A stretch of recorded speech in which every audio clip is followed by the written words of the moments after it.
The day my grandmother died, I lost more than just the woman who raised me. I lost my future, my security, and my faith in family, all because my sister Amanda decided that being clever meant being cruel. I was in the garden when it happened, tending to Grandma Eleanor's prized roses. She taught me everything about them, which varieties needed more water, how to prune just right, when to cover them before frost. While Amanda was off at law school, living the high life on Grandma's money, I had stayed close to home, helping care for the woman who'd taken us in after our parents' accident. The roses look beautiful, Kate. My Aunt Susan's voice made me jump. She stood at the garden gate, her eyes red from crying. She's gone, sweetheart. About an hour ago. The pruning shears fell from my numb fingers. But I just saw her this morning. She was fine. We had tea she told me about. Amanda was with her at the end. Susan cut in, her voice strange. She had Grandma sign some papers. My blood ran cold. What papers? 2 weeks later, I sat in our family lawyer's office, listening as Mr. Harrison read the new will, the one Amanda had somehow convinced Grandma to sign just hours before her death. And to my granddaughter Amanda, who has shown such promise in her legal studies, I leave my entire estate, including the house, investments, and the trust fund originally intended for Catherine. I couldn't breathe. The trust fund, $4 million that Grandma had set aside for me years ago, knowing I'd inherited her love of gardening and wanted to start my own landscaping business. All of it now Amanda's. This can't be right, I whispered. Grandma would never. Oh, but she did. Amanda's voice dripped satisfaction. She sat across from me in her expensive suit, every inch the polished law student. Everything's perfectly legal. I made sure of that. Mr. Harrison looked uncomfortable. The will appears properly executed, though the timing is unusual. Unusual? I stood up, anger finally breaking through my shock. She was dying. Amanda waited until she was barely conscious and what? Amanda's smile was cold. Made sound legal decisions. Protected the family assets from someone who wants to waste them on dirt and flowers. Please. I'm the one with the law degree, the one with actual potential. Grandma finally saw that. I stormed out of the office, Amanda's laughter following me. But as I drove home for now, until Amanda evicted me, a memory surfaced, one that gave me hope. It was from 3 months ago, one of our quiet evenings together while I helped Grandma sort through old photographs. Katie girl, she'd said, using her special nickname for me, remember the story about the missing diamond? I did. It was one of her favorites, about how her mother had hidden her most precious diamond necklace during the Depression, leaving clues in an old book. Everyone thought it was lost forever until Grandma found it years later, exactly where the clues said it would be. Sometimes, she continued, her eyes twinkling, the most valuable things need to be hidden where only the right person will think to look. At the time, I thought she was just reminiscing. Now, I pulled into the driveway of the grand old house that had been my home since I was 8. Amanda's house now, according to the new will. But something told me Grandma Eleanor, who'd spent her life outsmarting people who underestimated her, had one last trick up her sleeve. That evening, after Amanda left for her hotel, she wouldn't move in until I was gone, of course. I went to the library. The room was a maze of floor-to-ceiling bookshelves containing everything from first editions to gardening manuals. I went straight to the worn copy of The Secret Garden, Grandma's favorite book, and the first one she'd read to me after my parents died. Inside the front cover was her familiar handwriting. For my Katie girl, who understands that the most precious gardens are the ones we tend with love. Below that, in writing that looked shaky but determined, dated just 1 week before her death. The real treasure is hidden where the roses bloom in winter. My hands trembled as I closed the book. The roses that bloom in winter. Amanda would never understand the reference, but I did. In the greenhouse, there was a special section where Grandma grew her winter roses, a rare variety that bloomed to spite the cold. And under those roses, I practically ran to the greenhouse, fumbling with the key she'd given me years ago. In the back corner, the winter roses were still blooming, their pale pink petals ghostly in the moonlight. It took me an hour of careful digging, not wanting to damage the precious plants. Finally, my fingers hit something solid, a metal box, sealed against the elements. Inside was a document, a will, dated 1 month before her death, witnessed by her doctor and banker. And with it, a letter. My dearest Katie, If you're reading this, then Amanda has done exactly what I feared she might. Her father, your Uncle Richard, was the same way. Always taking, never understanding the value of growing things. This is my true will. The one Amanda made me sign won't stand against it. I've left instructions with my old friend Judge Morris, along with evidence of any undue influence Amanda might have used. The trust fund is yours, as it was always meant to be. The house, too. Amanda has her own trust from her father's side, though she conveniently never mentioned that, did she? Plant your gardens, my darling girl. Grow beautiful things, and remember that sometimes the best revenge against clever people is to be wise instead. All my love, Grandma Eleanor. I sat there in the greenhouse, surrounded by the roses we tended together, holding the proof that my grandmother had outsmarted the lawyer-to-be who thought she knew everything. Tomorrow, I'd take the will to Judge Morris. Tonight, I'd let Amanda enjoy her apparent victory, let her think her legal tricks had won. Grandma always said the best gardens require patience. Sometimes justice does too. I carefully replaced the earth around the winter roses, making sure they were settled properly. As I worked, I could almost hear Grandma's voice. Remember, Katie girl, roses have thorns for a reason. Sometimes the most delicate things are also the best at defending themselves. She'd known Amanda would try something like this, and she prepared. Not with legal tricks or deft manipulation, but with wisdom and love and trust in the granddaughter who understood her best. Tomorrow would change everything. But tonight, I had the roses, the real will, and the knowledge that Grandma's last act had been to protect not just me, but the values she'd spent her life teaching me. Amanda thought being clever meant knowing the law. But Grandma had taught me that true wisdom means knowing people's hearts. And in the end, that wisdom had proven stronger than all my sister's legal tricks. I locked up the greenhouse, the metal box secure in my bag. In her hotel room across town, Amanda was probably celebrating her victory, imagining all the ways she'd spend her stolen inheritance. Let her celebrate. The best victories are the ones you never see coming. The next morning, I arrived at Judge Morris's chambers clutching both the metal box and a bouquet of winter roses. His secretary's eyes widened when I gave my name. Miss Catherine, the judge has been expecting you. He said to send you in immediately if you ever came. Judge Morris was exactly as Grandma had described him, tall, distinguished, with kind eyes behind wire-rimmed glasses. He stood as I entered, looking at the roses with understanding. Eleanor's winter roses, he said softly. So you found it. I placed the metal box on his desk. You knew? He nodded, settling back into his chair. Your grandmother came to me a month before she passed. She knew Amanda was planning something. The new trust fund documents your sister had been reviewing for her. They were a red flag. He opened the box, examining the will and accompanying documents. Eleanor was no fool. She kept detailed records of every conversation with Amanda over the past year. The subtle pressure, the manipulative suggestions, the convenient legal advice about changing her will. Will it be enough? I asked. To invalidate the deathbed will? Judge Morris smiled. More than enough.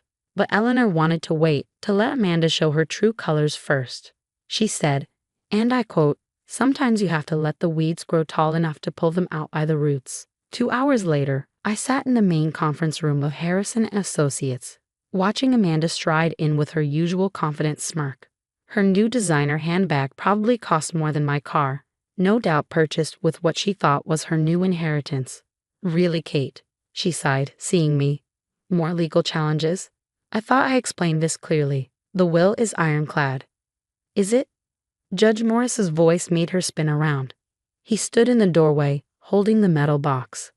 Perhaps we should discuss the actual ironclad will, the one your grandmother prepared when she was of sound mind and body, not hours from death. Amanda's face went pale. What is this? Mr. Harrison cleared his throat. Amanda, you might want to sit down for this. The next hour was a masterclass in justice. Judge Morris methodically went through every document, the real will, Grandma's detailed records of Amanda's manipulation, statements from the doctor about her mental state in her final hours. This is ridiculous, Amanda interrupted, but her voice shook. That will isn't valid. I made sure. She stopped, realizing what she just admitted. Made sure of what?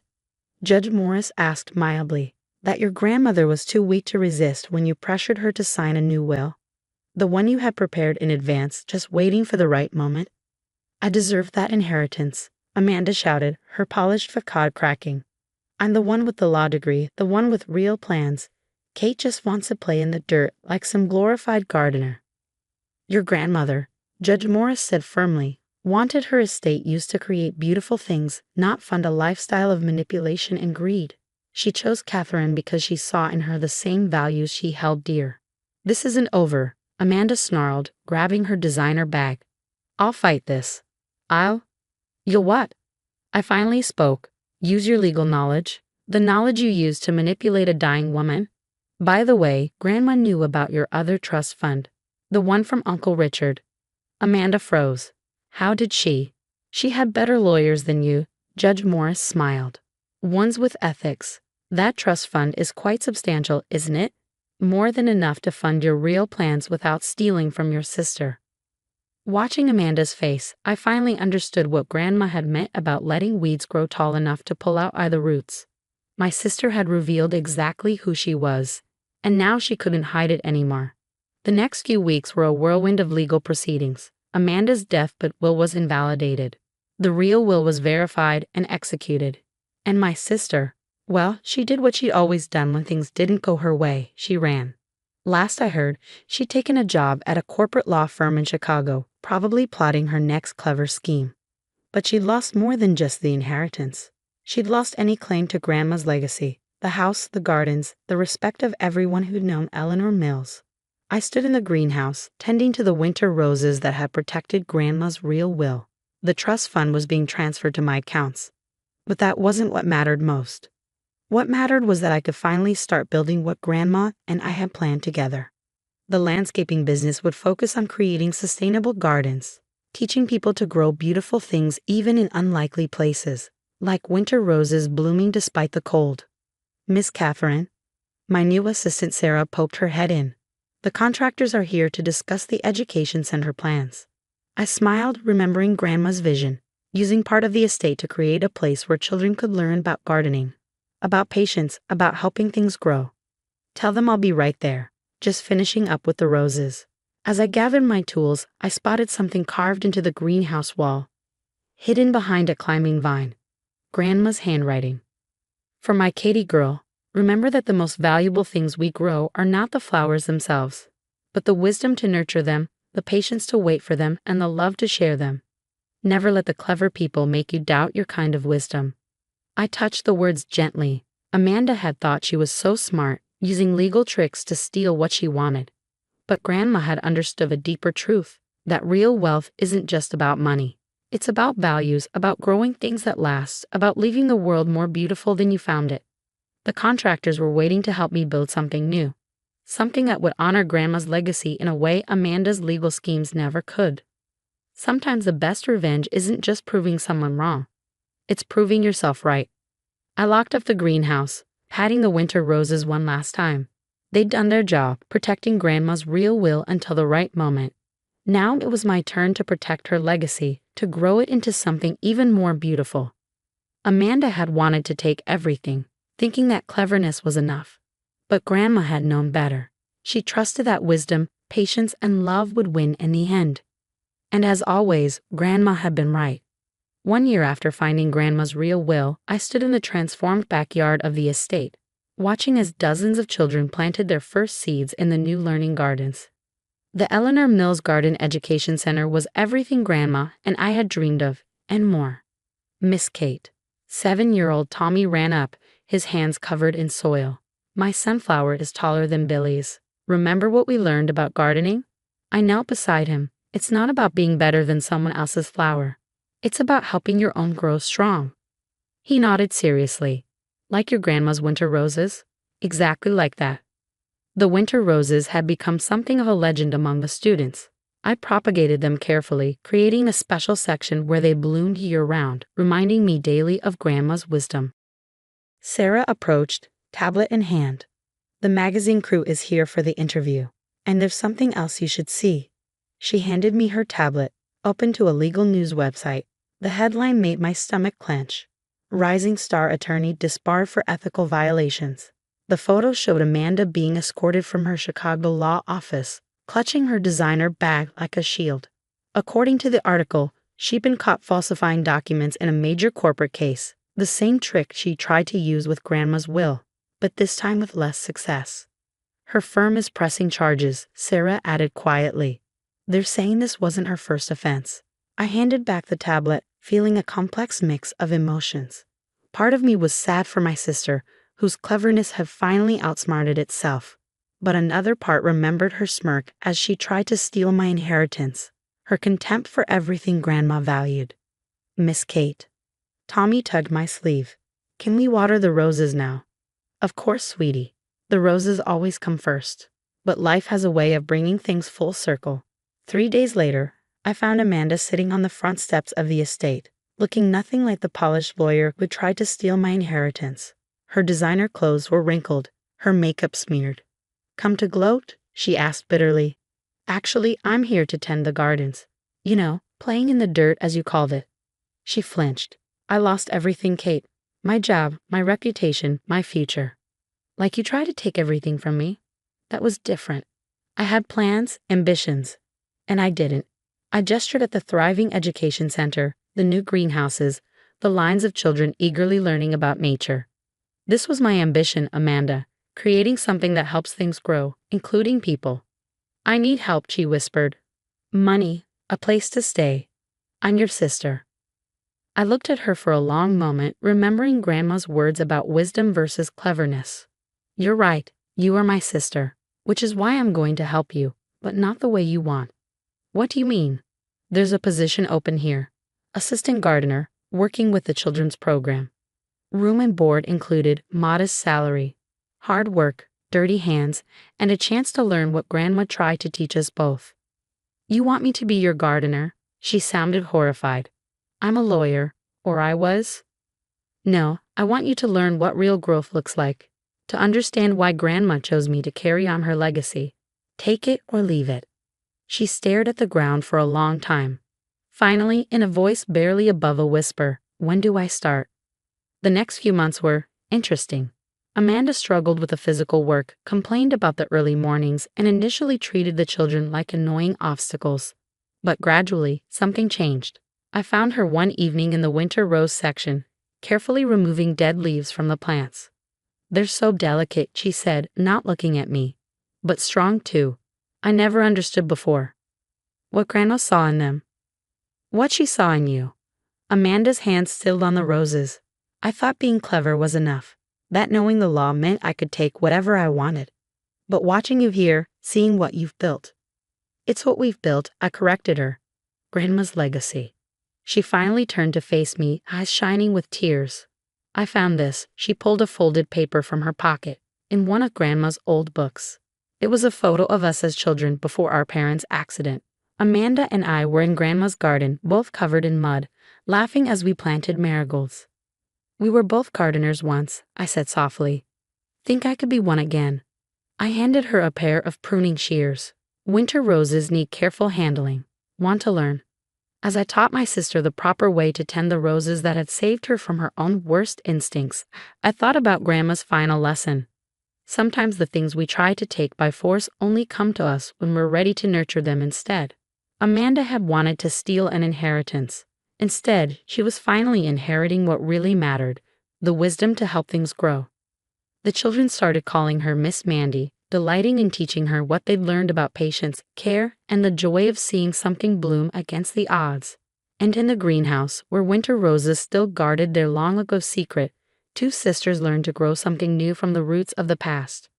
Grandma would have liked that.